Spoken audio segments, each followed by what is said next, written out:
women auxiliaries of the United States Coast Guard celebrate their first birthday in uniform.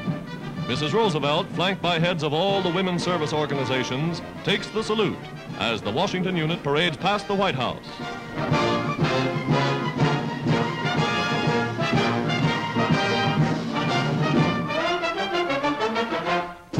A year ago, these girls were in civilian life. Now they release more men for service at the front.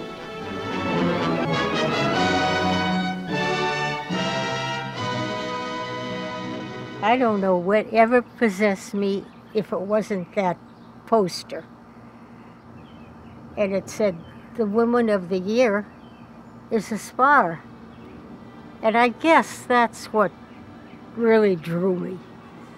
Women, you know. I learned about the SPARS through the Evening Star newspaper over in Washington, D.C. I happened to be reading the Star that evening, and they had a picture, and it just looked so exciting. So I thought, I'm going to look into this. I was the only SPAR working with approximately 250 young men. They treated me with great respect, like the sister they may have left at home, and it was a wonderful relationship. My father had 2 girls. He didn't have a boy to send into the service. He was so disappointed. One day he had heard about the SPARS. He came home with the papers all filled out, just needed my signature, and he got it, and I was gone.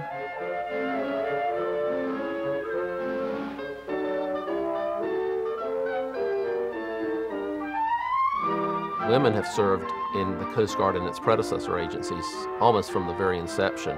The armed forces during World War II really needed more men in the front and in ships, and that's why they created the WACs, the WAVES, and the SPARS. With this history of diversity in the Coast Guard, it was very easy for them to give women many different roles and missions during World War II. In regard to Dr. Stratton's motivation for joining the Navy's WAVES, she was clearly, like most Americans at that time, and wanted to do something for her country. At the time she joined the Naval Reserves, a fellow faculty member said to her, "Dorothy, you can't afford to do this." And her response was, "I cannot afford not to do this."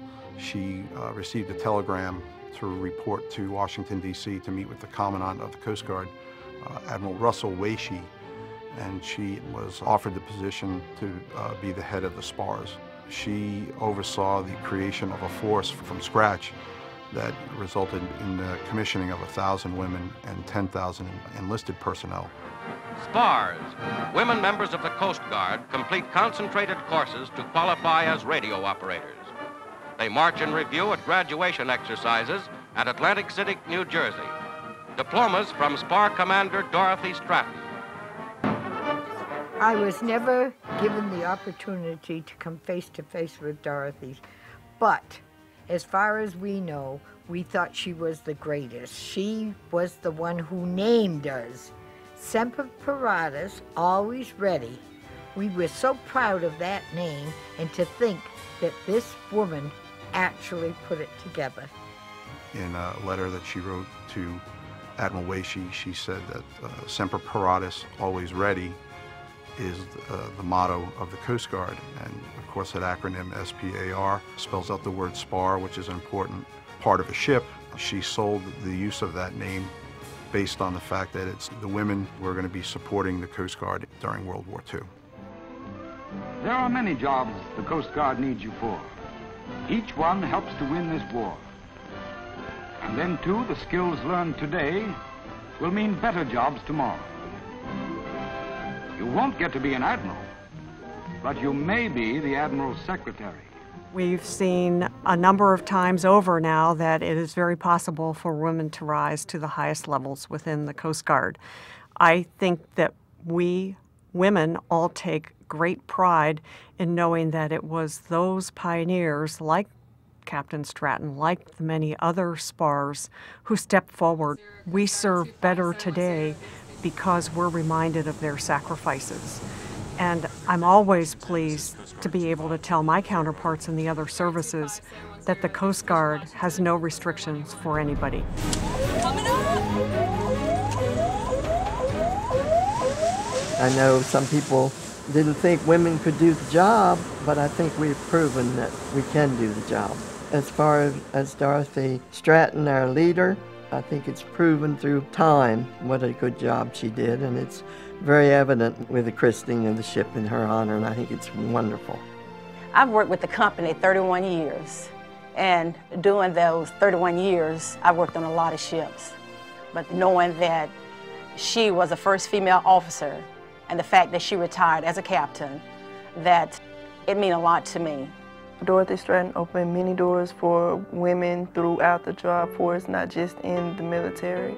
I feel very honored to work on the Coast Guard boat, and I take pride every day in what I do.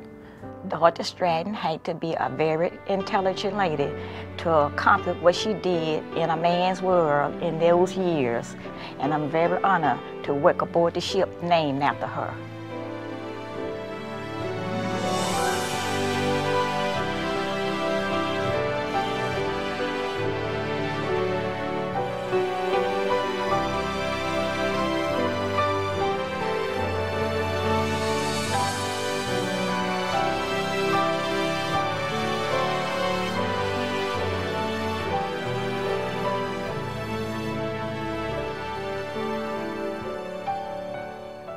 We were sisters. We were family. Being a SPAR was one of the most rewarding things in my lifetime. Coast Guard is like one big family. Do you think they would take me back? I would like to re-enlist.